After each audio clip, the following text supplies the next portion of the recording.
Time ஆச்சு, என்ன தூங்கிட்டு இருக்கா? மயிலே மயிலே, என்ன சமையாச்சு? மணி 8 ஆச்சு, என்ன தூங்கிட்டு இருக்க? காலையில் தாண்டா பீரியட்ஸ் ஆனேன், ரொம்ப வயிறு வலிக்குது. ஓ சரி, நீ படுத்துக்க, நான் பார்த்துக்கிறேன். படுத்துக்கோ.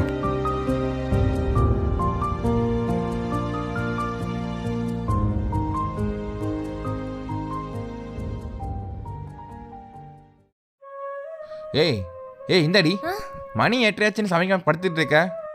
காலையில் தான் பீரியட்ஸ் ஆனேன், ரொம்ப வயிறு வலிக்குது, அதான். ஏடி இப்போதான் முறை ஆகிற மாதிரி சொல்லிட்டு இருக்க. மாதம் நடக்கிறது தானே, போய் சமைக்கிற வழி பாரு, போய் ஆஃபீஸ் டைம் ஆச்சு.